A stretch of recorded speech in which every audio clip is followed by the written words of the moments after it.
The convoy was dying. 3 burning Humvees blocked the mountain pass, black smoke pouring into the Afghan sky like funeral pyres. Small arms fire cracked from the ridgeline, AK-47s and PKM machine guns creating a wall of lead that kept the surviving soldiers pinned behind their vehicles, bleeding, running low on ammunition, and watching their friends die. Staff Sergeant Marcus Chen pressed himself against the rear tire of the last functioning vehicle, his radio crackling with desperation. "Any station, this is Havoc 2-3. We are taking heavy fire, multiple casualties, can't move forward or back. We need immediate close air support or we're done." The response came through static, calm, and professional, with just a hint of Texas drawl that seemed completely out of place in the chaos. "Havoc 2-3, this is Reaper 6-1. I've got eyes on your position. Sit tight and keep your heads down. This'll be over in 8 minutes. 8 minutes sounded like an eternity when bullets were turning the air around you into a meat grinder. Chen didn't know who Reaper 6-1 was. He didn't know that the pilot's name was Captain Isabella Reed, that she was 32 years old, and had spent the last 7 years flying the most lethal helicopter gunship ever built. He didn't know that she'd been circling 15 kilometers away when his distress call came through, or that she'd immediately pushed her Apache helicopter to maximum speed while her co-pilot/gunner, Chief Warrant Officer Jake Morrison, began identifying targets through their advanced targeting systems. All Chen knew was that somewhere above the mountain ridges, help was coming. He just hoped it would arrive before the ammunition ran out and the enemy fighters overran their position. What he couldn't see, what none of the soldiers trapped in that kill zone could see, was the AH-64E Apache Guardian cutting through the sky like a predatory bird that had just spotted prey. Isabella's hands moved across the controls with practiced precision, her eyes scanning the helmet-mounted display that showed her exactly what her aircraft's sensors were seeing. The Apache wasn't just a helicopter, it was a flying weapons platform equipped with a 30mm chain gun, Hydra rocket pods, and Hellfire missiles, all controlled by targeting systems so advanced they could identify a vehicle's make and model from 4 kilometers away. "I've got 15 distinct firing positions along that ridgeline," Morrison reported from the front seat, his voice tense but controlled. "Mix of heavy machine guns and RPG teams. They've got the convoy in a perfect kill box." "Not for long," Isabella replied, her drawl disappearing as she transitioned into pure combat focus. Designating targets, starting with the heavy weapons. The Apache crested the final ridge, and suddenly the battlefield opened up below them. Isabella could see everything: the burning vehicles, the pinned-down soldiers, the muzzle flashes from enemy positions that had been carefully prepared to create an inescapable ambush. Under normal circumstances, this kind of engagement would require coordination with ground controllers, careful target identification, multiple passes to ensure no friendly fire. Isabella Reed didn't do normal circumstances. Her right hand moved to the weapons control, her left maintaining perfect positioning of the aircraft. The helmet-mounted display tracked her eye movements, designating targets as her gaze swept across the ridgeline. The Apache's Target Acquisition and Designation System, TADS for short, painted each enemy position with infrared markers that showed up as bright squares on her display. "Engaging," she said simply. The 30mm chain gun beneath the Apache's nose came alive with a sound like the world's angriest chainsaw. The weapon fired 625 rounds per minute, each projectile capable of punching through armor plating or reducing concrete barriers to powder. Isabella walked the fire across the first machine gun position with surgical precision. 3-second burst, enemy position eliminated, moving to the next target before the brass casings from the first engagement had even hit the ground. Morrison was designating targets as fast as Isabella could engage them, their years of flying together creating a rhythm that felt almost telepathic. "RPG team, 2 o'clock, behind the large boulder." Isabella's eyes flicked right, the targeting system following her gaze. A half-second to confirm hostile intent, men with weapons actively firing at American soldiers, then her finger squeezed the trigger. The chain gun roared again, 30-millimeter rounds impacting the boulder and the men behind it with devastating effect. On the ground, Chen watched in awe as the ridgeline exploded into chaos. He couldn't see the Apache yet. It was maneuvering behind the higher peaks, using terrain masking to avoid enemy fire, but he could see the results. Every position that had been pouring fire down on his convoy was being systematically destroyed by precision strikes that came from nowhere and hit with the force of divine intervention. Third position eliminated, Morrison called, moving to cluster on the north face. Isabella banked the Apache hard left, the helicopter responding to her inputs like an extension of her own body. 7 years of flying combat missions had taught her exactly what the aircraft could do, and she pushed it to those limits without hesitation. The Apache rolled into a firing position that gave her a clear shot at 3 enemy positions simultaneously. Switching to rockets, she announced, selecting the Hydra 70 pods. These weren't the massive Hellfire anti-tank missiles. Those were reserved for hardened targets. The Hydra rockets were perfect for personnel and light fortifications, and Isabella had 70 of them ready to go.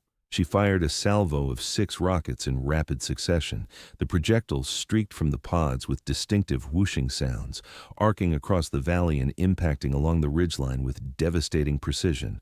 Each rocket exploded in a ball of fire and shrapnel that eliminated enemy positions and sent survivors scrambling for cover that no longer existed. Positions 4 through 6 eliminated, Morrison updated, his voice carrying a hint of satisfaction. They're trying to reposition. Got movement heading toward the western approach. I see them. Isabella's eyes tracked the thermal signatures of enemy fighters attempting to flank around to a new firing position. She maneuvered the Apache with breathtaking aggression, dropping altitude to get a better angle, her left hand making constant tiny adjustments to keep the aircraft in perfect firing position while her right hand controlled the weapons. The chain gun spoke again. Then again. Each burst was short, controlled, and absolutely lethal. Enemy fighters who'd spent weeks planning this ambush were being systematically eliminated by a pilot who'd assessed their entire tactical setup in seconds and was now dismantling it piece by piece. On the ground, the change was dramatic. The overwhelming fire that had pinned Chen's convoy was diminishing rapidly. Soldiers who'd been certain they were about to die started returning fire, suppressing the few remaining enemy positions while the Apache did the heavy lifting. Reaper 6-1, Havoc 2-3, Chen called over the radio, his voice tight with relief and residual adrenaline. I don't know what you're doing up there, but keep doing it. We've got room to breathe. Copy that, Havoc, Isabella replied, her voice still calm despite flying combat maneuvers that would make most pilots vomit. Stay in cover. Not done yet. She'd eliminated 9 positions in 4 minutes, 6 more to go. Morrison flagged a new threat. Got a technical mounting a heavy machine gun, trying to reposition to the south ridge. They're moving fast. Isabella saw it, a pickup truck with a mounted machine gun, the kind of improvised fighting vehicle that insurgents loved because it combined mobility with serious firepower. The vehicle was racing along a dirt track, trying to get to a position where it could resume fire on the convoy. Taking the shot, she said, her thumb selecting a single Hellfire missile. The AGM-114 was overkill for a pickup truck, but Isabella wasn't interested in giving the enemy any more chances. The missile launched with a violent thrust, rocket motor igniting and propelling the Hellfire toward its target at supersonic speed. The truck driver must have seen it coming. The vehicle swerved desperately, but Hellfire missiles didn't miss. The explosion was spectacular, the technical disintegrating in a fireball that sent debris tumbling down the mountainside. Position 10 eliminated, Morrison confirmed. 5 left and they're breaking contact. Looks like they've had enough.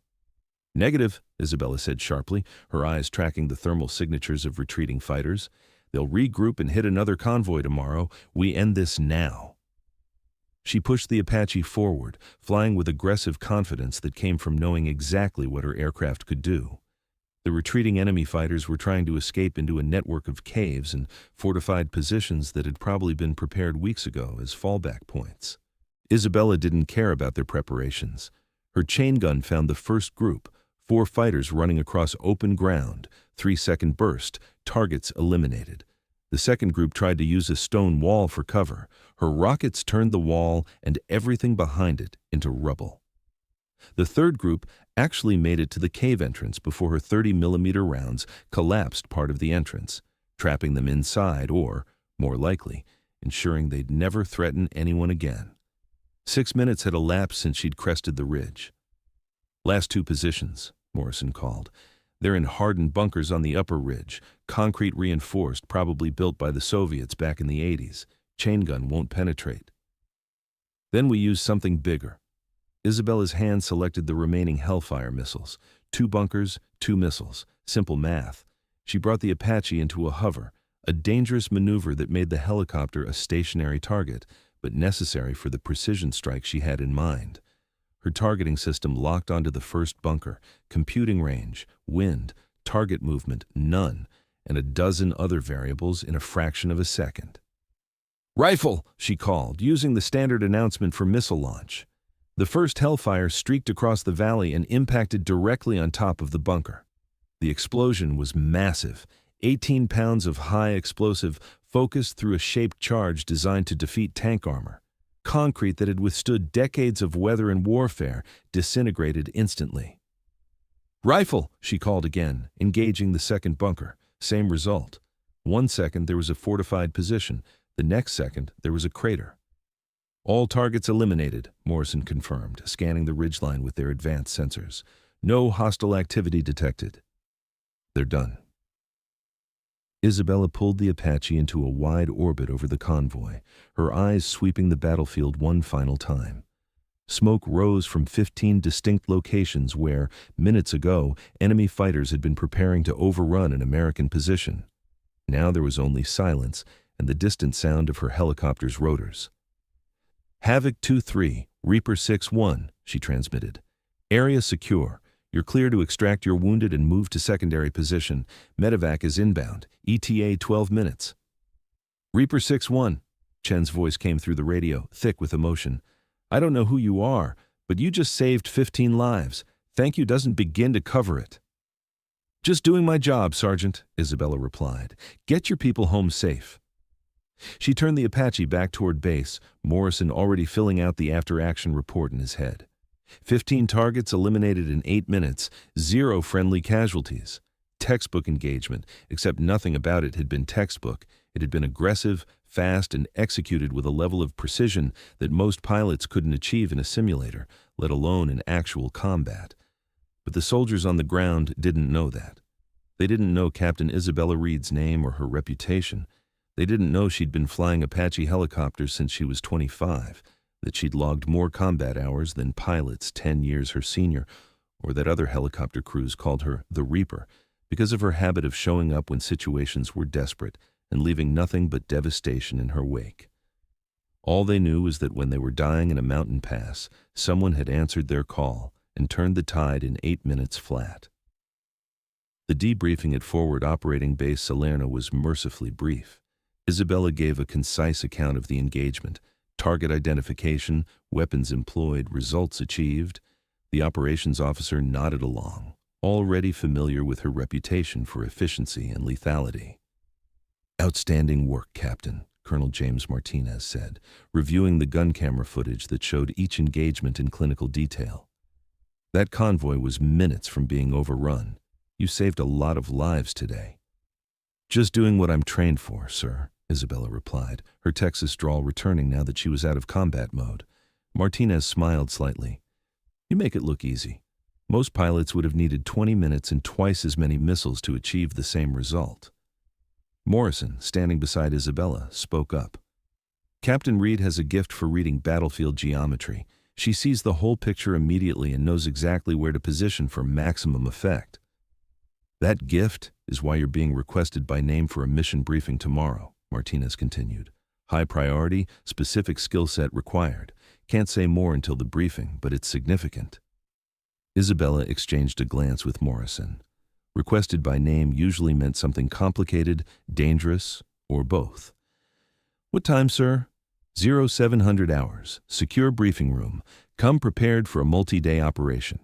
After the debrief, Isabella headed to the maintenance hangar where her Apache was being serviced and rearmed. She always checked on her aircraft after missions, a habit that mechanics appreciated because it showed she cared about their work, and one that kept her alive because she understood exactly what condition her helicopter was in. Chief Warrant Officer Rachel Santos, the senior maintenance officer, looked up from the inspection she was conducting on the chain gun. "Captain Reed, your bird performed perfectly, already reloaded and refueled. She'll be ready for whatever you're doing tomorrow." "How'd you know about tomorrow?" Santos grinned. "I've been doing this job long enough to recognize when something big is brewing. Plus, they told me to have both your Apache and Reaper 6-2 ready for extended operations. That usually means someone's planning something ambitious." Isabella ran her hand along the Apache's fuselage, feeling the slight vibration from the auxiliary power unit. The helicopter had kept her alive through dozens of combat missions. She treated it with the respect it deserved. "She handled beautifully today," Isabella said. "That hover shot on the bunkers, no drift, perfect stability. Your crew keeps this bird in better condition than it came from the factory." "We aim to please," Santos replied, "and we like pilots who bring our helicopters back in one piece. You've got a perfect record on that front." That night, Isabella lay in her bunk thinking about the mission. 15 targets in 8 minutes. It sounded impressive when you said it fast, but the reality was more complex. Each of those targets was a human being who'd woken up that morning not knowing it would be their last day. She didn't lose sleep over killing enemy fighters. They'd made their choice when they set up an ambush to murder American soldiers. But she never let herself forget that combat had consequences beyond the tactical. The trick was to be good enough that the only people paying those consequences were the ones who deserved it.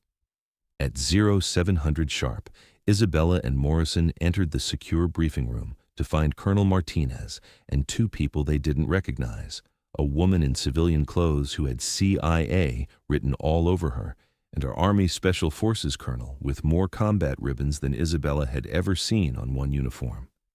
"Captain Reed, Chief Morrison, thank you for coming," Martinez began. "This is Sarah Chen from the agency, and Colonel David Harper from 5th Special Forces Group. They have a situation that requires your specific expertise." Sarah Chen stepped forward, activating a large display screen that showed satellite imagery of a compound in mountainous terrain. 3 days ago, one of our intelligence assets in Pakistan went dark. We've confirmed he's being held in this compound, a fortified position controlled by a high-value target we've been tracking for 18 months. The asset has information that absolutely cannot fall into enemy hands. We need to extract him before he's either killed or breaks under interrogation. Colonel Harper took over. "Normal extraction protocols won't work. The compound is too well defended for a ground assault without significant casualties. The area is too hot for a lengthy infiltration. We need something fast, violent, and overwhelming." Isabella studied the imagery, her tactical mind already processing approaches, fields of fire, potential complications. "You want close air support for a raid." "We want you specifically," Chen corrected. "We've reviewed your combat record. Yesterday's engagement was impressive, but it's part of a pattern. You have an uncanny ability to assess complex tactical situations and execute precision strikes in environments where most pilots would hesitate. This mission requires that level of capability." The screen changed to show detailed compound layouts, guard positions, and known weapons emplacements. Isabella counted at least 20 fighting positions, multiple buildings, and what looked like anti-aircraft weapons. "They have a ZU-23 anti-aircraft gun," Morrison observed, pointing to the distinctive twin-barreled weapon. "That's a serious threat to helicopters." "Which is why you'll need to eliminate it in your first pass," Harper said. "The assault team will fast rope in from Blackhawks, but they can't do that while taking anti-aircraft fire. You'll clear the LZ, provide overwatch during the extraction, and escort the helicopters out. Time on target, approximately 15 minutes from first shot to wheels up." Isabella studied the compound layout, running simulations in her head. The ZU-23 was positioned for maximum coverage. Whoever had placed it knew what they were doing. There were multiple hardened positions that would require Hellfire missiles. The whole operation would need to be executed with perfect timing, or the assault force would be shredded. "What's the friendly force package?" she asked. 2 Blackhawks with 12 Special Forces operators, Harper replied. Fast rope insertion, grab the asset, extract under fire. They're the best at what they do, but they'll be vulnerable during insertion and extraction. That's where you come in.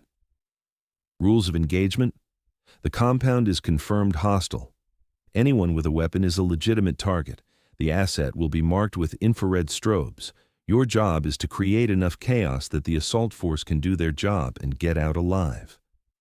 Isabella looked at Morrison, who gave her a slight nod. They'd flown enough missions together that he could read her tactical assessment without words. It was dangerous, complicated, and would require split-second timing and perfect execution. In other words, exactly the kind of mission they'd trained for. When do we launch? Isabella asked. Tomorrow night, 0200 hours, Chen replied. You'll have 1 Apache, yours, and a backup bird on standby. The assault force leaves 30 minutes after you reach the target area. You'll have that time to soften defenses and eliminate the anti-aircraft threat. Martinez spoke up. Captain, I want to be clear, this is voluntary. The mission profile is extremely dangerous. If you decline, no one will question your decision. Isabella smiled slightly. With respect, sir, if you wanted someone who'd decline dangerous missions, you wouldn't have called me. The next day was spent in intensive mission planning. Isabella and Morrison pored over every detail of the compound layout, identifying target priorities, planning approach vectors, calculating ammunition loads, and rehearsing contingencies. The mission would require approximately 15 Hellfire missiles, multiple rocket salvos, and aggressive use of the 30mm chain gun, basically everything the Apache could carry. Rachel Santos personally oversaw the weapons loading. You're carrying maximum ordnance, she observed. That's a lot of weight. Might affect your maneuverability. Can't clear a compound with harsh language, Isabella replied. I'll manage the weight.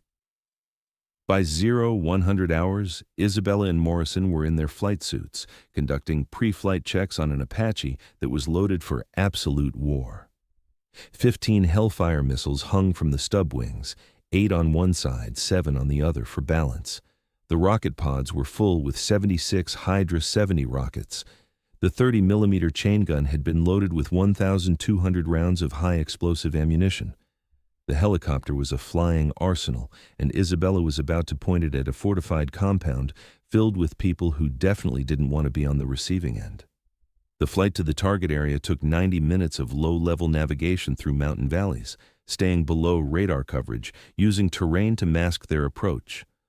Morrison monitored the advanced navigation systems while Isabella flew with night vision, her hands steady on the controls despite the turbulence from mountain thermals. 15 minutes to target, Morrison called out.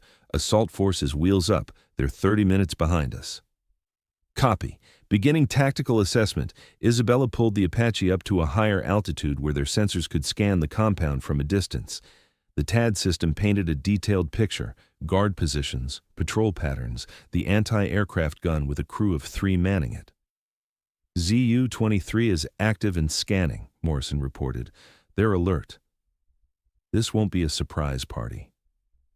Good, Isabella said, her voice carrying the focused intensity that Morrison had learned meant she was in full combat mode. Surprise is overrated. I prefer overwhelming violence. She positioned the Apache at maximum standoff range for the Hellfire missiles, about 8 kilometers from the compound. At this distance, the enemy couldn't hear or see the helicopter, but Isabella's targeting systems could see everything. First target, the ZU-23. That gun goes away before anything else happens. Her right hand moved to the weapon selector, designating the anti-aircraft position with her helmet-mounted sight. The targeting computer calculated range, adjusted for wind and altitude, and painted a solution on her display. Rifle, she transmitted, launching the first Hellfire. The missile dropped from the Apache's wing, motor igniting as it accelerated toward the compound. 8 seconds of flight time.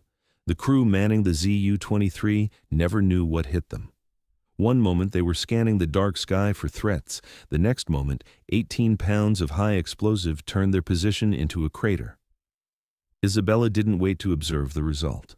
She was already designating the second target, a hardened bunker on the compound's north wall. Rifle. Another Hellfire streaked across the night sky. Another explosion lit up the compound. Rifle, third target, a guard tower with multiple armed fighters. Rifle, fourth target, the main building's reinforced entrance. Isabella fired 6 Hellfire missiles in 45 seconds, each one eliminating a high-priority target with clinical precision. The compound transformed from a sleeping fortress to a blazing chaos as structures exploded and defenders scrambled to figure out what was happening. "Moving in," Isabella announced, pushing the Apache forward at high speed. They'd eliminated the major threats. Now it was time for close work. The Apache crested the ridge overlooking the compound at 100 knots, and Isabella immediately transitioned to the 30mm chain gun. Defenders were spilling from buildings, grabbing weapons, trying to organize a response. She didn't give them the chance. The chain gun roared, walking fire across a group of fighters assembling near the motor pool. The 30mm rounds tore through vehicles and bodies with equal ease, creating devastation that stopped the enemy's attempt to organize before it could begin. Morrison was calling targets as fast as Isabella could engage them. Machine gun nest, northwest corner. RPG team forming up near the well. Technical trying to start up behind the secondary building. Each call-out was followed by the distinctive sound of the chain gun or the whoosh of rockets launching. Isabella was flying the Apache in a tight orbit over the compound, constantly moving to avoid ground fire while maintaining perfect firing positions. Tracers reached up toward the helicopter, AK-47s and PKM machine guns, dangerous if they got lucky but not enough to stop an Apache with skilled hands on the controls. "Assault force inbound, 2 minutes," Morrison updated. Isabella checked her ammunition status. She'd expended 6 Hellfires and was burning through chain gun ammunition at a rapid rate, but she still had plenty to work with. The compound was thoroughly suppressed. Most defenders were either dead, wounded, or hiding. Perfect conditions for the assault force to land. The 2 Blackhawks came in fast and low, their door gunners adding to the suppressive fire. Isabella positioned the Apache between the landing zone and the few remaining enemy positions, her chain gun creating a wall of fire that kept anyone from interfering with the insertion. The Special Forces operators fast roped down with impressive speed, 12 men on the ground in under 20 seconds. The Blackhawks pulled away immediately, leaving the assault force to do their work. "Overwatch established," Isabella transmitted. "Assault team, you're clear to proceed." For the next 8 minutes, Isabella and Morrison circled over the compound like an avenging angel, their sensors tracking the assault force's progress through the buildings while simultaneously watching for any threats. Twice, enemy fighters attempted to flank the assault team. Twice, Isabella's chain gun eliminated them before they could become a problem. Then, the radio crackled. "Reaper 6-1, assault team, we have the package, moving to extraction point now." "Copy that. Sanitizing your exit route." Isabella fired a salvo of rockets at a building where thermal sensors showed enemy fighters gathering for a counterattack. The structure exploded in a ball of fire that eliminated the threat and sent a clear message to anyone else thinking about interfering. The Blackhawks came back in, this time facing light resistance thanks to Isabella's thorough work. The assault force loaded up with their rescued asset, a man who looked rough but alive, and the helicopters lifted off. "Assault force is clear," Morrison confirmed. Isabella fired her last 2 Hellfire missiles into the compound's ammunition storage, creating a massive secondary explosion that would keep the survivors busy for hours. Then, she turned the Apache toward home, her mission complete. The flight back was quiet, both pilots processing what they'd just done. The compound that had been a fortress was now a burning ruin. Approximately 40 enemy fighters had been eliminated. 1 intelligence asset had been rescued. 0 friendly casualties. "Ammunition status?" Isabella asked. 15 Hellfire missiles expended. Approximately 400 rounds of 30mm remaining. Most of the rockets are gone. We shot that Apache dry. The debriefing back at base was longer this time, with Sarah Chen and Colonel Harper asking detailed questions about the engagement. The rescued intelligence asset was already being interrogated, providing information that would lead to follow-on operations. "Captain Reed," Chen said when the tactical questions were done, "that was the most precise close air support I've ever witnessed. You eliminated every major threat before the assault force even arrived. You made a near impossible mission look routine. I had good intelligence and a clear mission, Isabella replied. That makes everything easier. Don't be modest, Colonel Harper interjected. I've been in this business for 25 years. I've worked with dozens of helicopter pilots. What you did tonight was exceptional. Not just the shooting, but the tactical awareness, the timing, the ability to read the battlefield and respond instantly. That's not something you can teach. That's talent combined with years of experience. Isabella accepted the compliment with a nod, but didn't dwell on it. Praise was nice, but her focus was always on the next mission, the next challenge, the next time someone would need an Apache helicopter flown by someone who wouldn't hesitate when things got difficult. 3 days later, Staff Sergeant Marcus Chen was being treated for his injuries at Bagram Airfield when he heard 2 pilots talking in the hospital cafeteria. One mentioned Captain Reed and that compound raid in Pakistan. Chen approached them. "Excuse me, did you say Captain Reed? Apache pilot?" The pilots nodded. "Yeah, Isabella Reed, the Reaper. She just pulled off one of the most impressive close air support missions anyone's ever seen. Softened up a hardened compound, provided overwatch for a special forces raid, and got everyone out without a scratch." "Is she the same pilot who saved my convoy 3 days ago?" Chen asked. "Call sign Reaper 61? "That's her." "Why?" Chen sat down, suddenly understanding. "Because she told me it would be over in 8 minutes, and I thought she was crazy. Then she eliminated 15 targets in exactly 8 minutes and saved all our lives. I didn't know who she was, just that someone showed up when we were dying and turned the whole battle around." One of the pilots smiled. "That's Reed's specialty. She shows up when situations are desperate, flying that Apache like it's part of her body, and by the time she's done, there's nothing left but craters and grateful ground troops." "Why do they call her the Reaper?" Chen asked. "Because when she shows up, death comes with her, but only for the enemy. She's never lost a soldier she was protecting, not once. Every pilot in the regiment would fly with her in a heartbeat, and every ground unit prays she's the one responding when things go bad." Chen thought about that convoy trapped in the mountain pass, about the moment when he'd been certain they were all going to die, about the calm voice with the Texas drawl that had promised 8 minutes and delivered exactly that. "I need to thank her properly," he said. "Good luck finding her. She's usually wheels up on another mission before the debriefs are even finished. That woman doesn't stop." But Chen was persistent. 2 days later, he tracked Isabella down in the maintenance hangar where she was, predictably, checking on her Apache before another mission. "Captain Reed," he called out. Isabella turned, her expression curious. "That's me. Can I help you?" "I'm Staff Sergeant Marcus Chen. You saved my convoy 4 days ago. 15 targets in 8 minutes. Recognition dawned on Isabella's face. "Havoc 2-3. You and your guys made it out okay?" "Thanks to you, ma'am. I wanted to say thank you properly, without radio static and people shooting at us. What you did, the way you just appeared and systematically destroyed every position that was killing us. We were convinced we were going to die in that pass. Then you showed up." Isabella shook her head slightly. "I was doing my job, Sergeant. That's what Apache pilots do. We provide close air support when ground units need it. With respect, ma'am, what you did went beyond just doing your job. I've called in air support before. It usually takes 20 minutes, multiple passes, and a lot of coordination. You assessed the entire battlefield instantly and eliminated every threat with precision I didn't know was possible. The other guys in my convoy, they're telling everyone about the pilot who saved us. They don't know your name, but they know that someone was watching over us." Isabella felt uncomfortable with the praise, but understood that Chen needed to say it. "Your convoy fought well under pressure.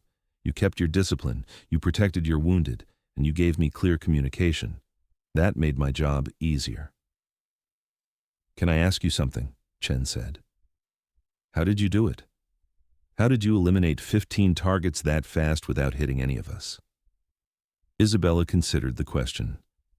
"Experience, good equipment, and understanding that every second matters when people are dying. I've been flying Apache helicopters for 7 years. I've logged over 1,000 combat hours. At some point, the aircraft becomes an extension of yourself. You don't think about the mechanics anymore. You just think about the mission, and your hands do what needs to be done. They call you the Reaper, Chen observed. I've heard that. Isabella smiled slightly. I'm not sure I like the nickname, but I understand why it exists. When I show up to a fight, I bring everything the Apache is capable of, and I don't stop until the mission is complete. Well, from everyone in Havoc 2-3, thank you. We're alive because you're that good at what you do. After Chen left, Morrison approached Isabella. You're terrible at accepting gratitude. I'm a pilot, not a celebrity, Isabella replied. I just want to do my job well. You do it better than anyone I've ever flown with, Morrison said seriously. That's not flattery. It's an objective assessment from someone who sees what you do from the front seat. Your situational awareness, your weapons employment, your ability to read a battlefield. It's exceptional. Those soldiers are right to be grateful. Isabella returned her attention to the Apache, running her hand along its armored fuselage. Then let's make sure this bird is ready for the next time someone needs us. 6 months later, Captain Isabella Reed received orders transferring her to Fort Rucker, Alabama, where she would serve as an instructor pilot, teaching the next generation of Apache aviators the skills she'd perfected in combat. It was a prestigious assignment, recognition of her expertise and experience. But before she left Afghanistan, she flew one final mission, a routine patrol that turned into anything but routine when a medical evacuation helicopter came under fire while trying to extract wounded soldiers from a hot landing zone. Any Apache in the area, this is Dustoff 37. We're taking heavy fire, can't land, multiple critical patients waiting. Isabella was 20 kilometers away. Dustoff 37, Reaper 6-1. I'm inbound, ETA 3 minutes. Mark your position and stay clear. She pushed the Apache to maximum speed, Morrison already identifying targets through their sensors. When they arrived, the situation was chaotic, a medevac helicopter circling while enemy fighters fired from multiple positions around the landing zone.